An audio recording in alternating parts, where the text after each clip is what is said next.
Welcome to TravelScout channel. For today's video, we will take you to Porto Portugal. We will be going to explore Porto Portugal and discover the best places to visit, things to do, what to eat, and everything that makes your stay here memorable.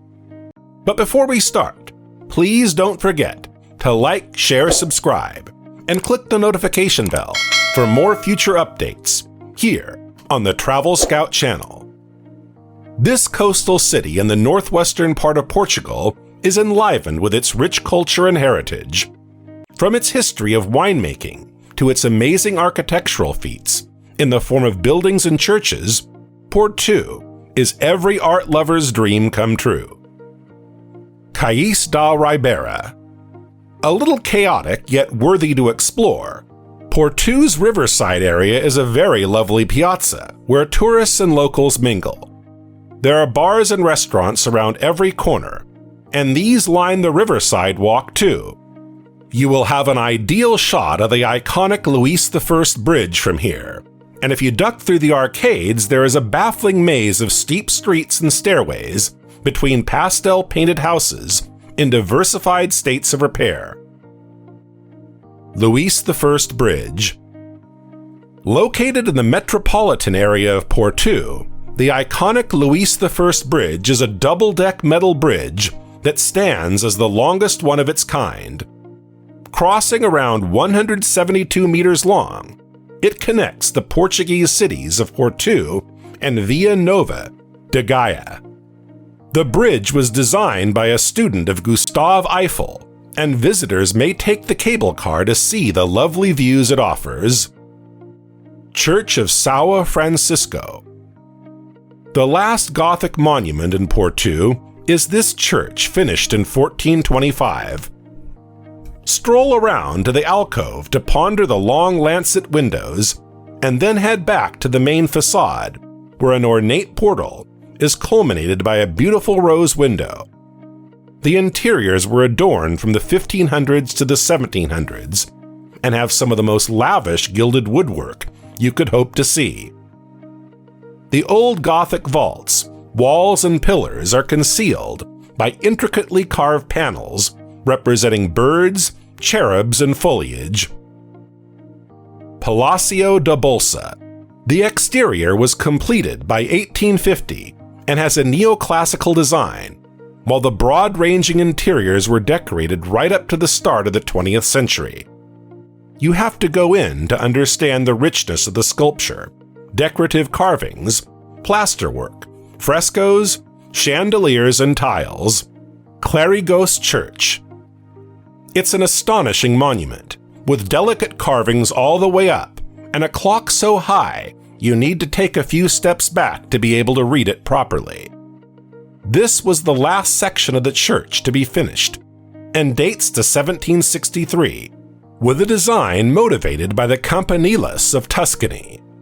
If you don't mind the queue and the 240 steps, you will get to see and feel compensated with a complete panorama of the city from the top. Casa de Musica. This is one of the extraordinary music venues that are also worth seeing when nobody's playing. You can go in for a tour of the 1,300-seater venue, which annihilates the rulebook on auditorium design, and has two walls composed entirely of glass. On some days, you'll be able to hear the orchestra rehearsing, and if that sharpens your appetite for the high culture, you can dress up in the evening to hear well-known soloists and the Porto Symphony Orchestra. Porto Cathedral. This severity building calls the shots from the oldest parts of Porto. You'll arrive on the Terreiro da Sé, an esplanade that lets you look over the city's rooftops and monuments, like the Clérigos Church Tower. Despite going through a lot of changes over time, the cathedral has preserved big pieces of its original 12th century architecture.